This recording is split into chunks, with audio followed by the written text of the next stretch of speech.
Howard Stern responds to resurfaced blackface performance. Howard Stern is speaking out after a television special from 1993 resurfaced in which the radio host appears in blackface and repeatedly used racist language. Stern addressed the controversial performance on his SiriusXM show Monday. "The SHT I did was effing crazy," Stern said. "I'll be the first to admit. I won't go back and watch those old shows. It's like, who is that guy? But that was my shtick, that's what I did, and I own it. I don't think I got embraced by Nazi groups and hate groups. They seemed to think I was against them too.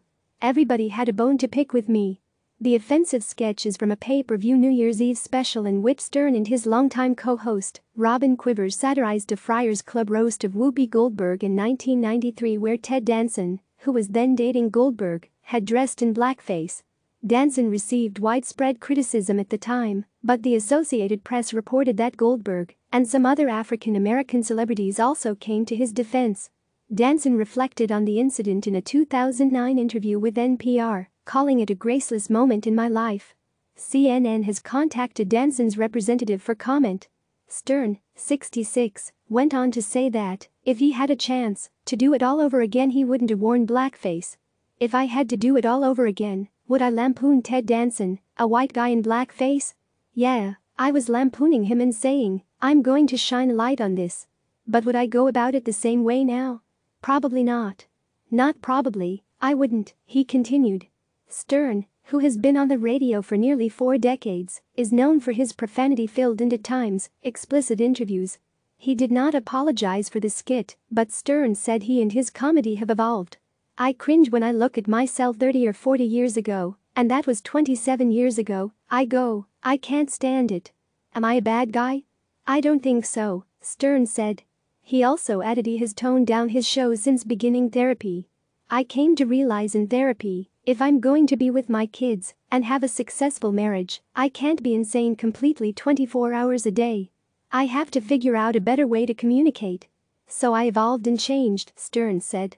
Quivers, who was called the N-word by Stern in the 1993 sketch, also addressed the controversy on Monday's show. "I have long been a proponent of free speech, and a long time ago I made a vow to myself that one word was never going to keep me out of a room. I don't care about that word, don't care about being called an Uncle Tom, because I know who I am and what I stand for," she said.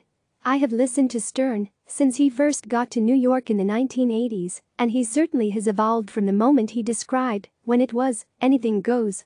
And you can feel the influence of his psychotherapy sessions in the long interviews he does with artists.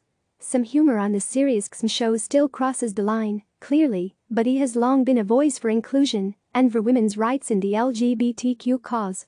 Stern also discussed his anger at Donald Trump Jr. for reposting the controversial segment on Twitter last week.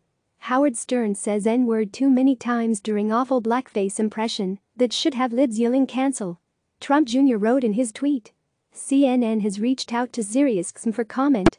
"I will say, it effing distresses me that Donald Trump Jr. and Donald themselves won't go into psychotherapy and change.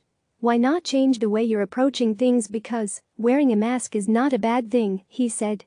"Telling people the actual size of the crowd at your inauguration is okay. Attacking me during the coronavirus and Black Lives Matter is absolutely effing crazy, concentrating on me."